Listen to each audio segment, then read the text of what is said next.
बड़ी खबर है, राजधानी जयपुर से वाइल्ड लाइफ एस्टिमेशन का काम पूर्ण हो गया है। झालाना से आए उत्साहजनक आंकड़े सामने। झालाना के 11 में से 9 वाटर पॉइंट पर लेपर्ड्स की आमद आमागढ़ में अपेक्षाकृत कम रही लेपर्ड्स की संख्या।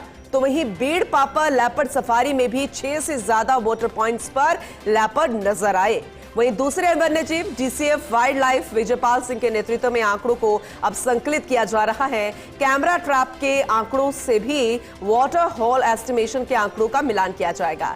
दरअसल ये आंकलन होता है और ऐसे में जयपुर और उसकी पैराफेरी में लेपर्ड्स की संख्या 150 से ज्यादा होने का अनुमान है और ये वाकई में बेहद सुखद आंकड़े हैं। अगर इस तरीके से आकलन करने के बाद यह अनुमान लगाया जा रहा है। एसोसिएट एडिटर निर्मल तिवारी हमारे साथ जुड़ चुके हैं, लगातार वो बने हुए हैं इस खबर पर। एक बार फिर से उनसे ज्यादा अपडेट लेंगे। निर्मल जी, जैसे कि आप जानकारी दे रहे थे कि आंकलन होता है, लेकिन ऐसे में जब डेटा इकट्ठा किया जाएगा फिर मिलान तो होगा ही, लेकिन जो जानकारी मिल रही है वो वाकई में बेहद सुखद है, खासकर जयपुर और उसकी पैराफेरी की हम बात करें तो। पूनम, सबसे पहली बात तो ये कि जो दुनिया का सबसे लोकप्रिय लेपर्ड रिजर्व है झालाना, अगर उसकी बात करें तो बड़े ही उत्साहजनक आंकड़े सामने आए पूनम।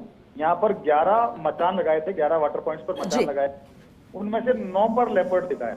यानी कि सामान्य तौर पर भी लेपर्ड ज्यादा से ज्यादा यहाँ 5-6 वाटर पॉइंट्स पर दिखता रहा है, लेकिन 9 वाटर पॉइंट्स पर लेपर्ड का पहुंचना 24 घंटे के अंदर, खासकर वो भी ज्येष्ठ पूर्णिमा की चांदनी रात में लेपर्ड का लगातार वहां पर विचरण करना निश्चित तौर पर उत्साहजनक है। और अभी हालांकि आंकड़े प्रारंभिक तौर पर उनको कंपाइल किया जा रहा है, क्योंकि प्रादेशिक रेंज में 6 नाके आते हैं अलग अलग, उसमें मुहाना भी है, कलसा भी है, सूरजपोल, झोटवाड़ा भी है, झालाना भी है, तमाम नाके हैं।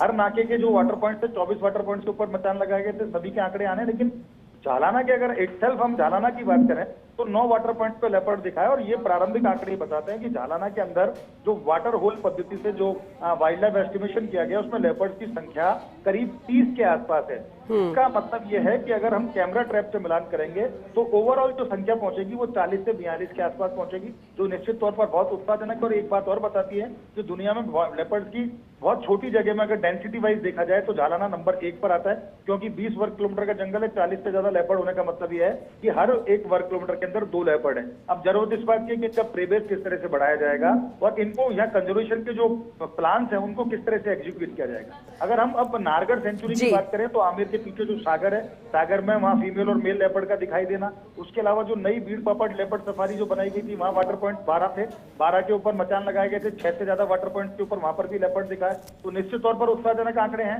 जलमहल की अगर हम बात करें, हम आमागढ़ की बात करते हैं, आमागढ़ में हालांकि इतने अच्छे आंकड़े सामने अभी तक नहीं आए जो आंकड़े कंपाइल किए गए प्रारंभिक तौर पर, लेकिन फिर भी वहां पर जो जलमहल वाला वाटर पॉइंट है, यानी जिसको किल्लंगढ़ वाटर पॉइंट कहा जाता है, हाइट पे वहां पर भी लेपर्ड का दिखना, इसके अलावा नीचे की तरफ जब निकल के आते हैं पंजा वाटर पॉइंट पे वहां पर लेपर्ड का दिखना निश्चित तौर पर उत्साहजनक है। और ऐसा लग रहा है कि पिछली बार जब वाइल्ड लाइफ एस्टिमेशन 2024 हुआ था तो जयपुर और उसके आसपास 145 लेपर्ड बताए गए थे। इस बार ये संख्या 150 से ज्यादा आनी है, क्योंकि जिस तरह के प्रारंभिक आंकड़े आ रहे हैं, तो ये इस बात के लिए अच्छी बात तो है, उत्साहजनक है कि लेपर्ड की संख्या यहाँ पर बढ़ रही है, पॉर्क्यूपाइन्स की संख्या यहाँ पर बढ़ी है, वाइल्ड बोर्ड की संख्या बढ़ी है। और खास बात देखिए कि सांभर जो अब तक पिछले वाइल्ड लाइफ एस्टिमेशन की बात करें तो झालाना लेपर्ड रिजर्व में सांभर की संख्या सिर्फ 4 के आसपास थी, जो इस बार बढ़कर 14-15 के आसपास पहुंच गई है। यानी हर्बीवोर की भी संख्या लगातार बढ़ी है। इससे ऐसा लगता है कि प्रीवियस को प्रॉपर तरीके से अगर हम देखा जाए इन आंकड़ों के आधार पर अगर बढ़ाया जाएगा तो झालाना और ज्यादा अधिक लोकप्रिय हो सकता है और झालाना का जो एक मिसाल के तौर पर भी सबके सामने आ सकता है। लेकिन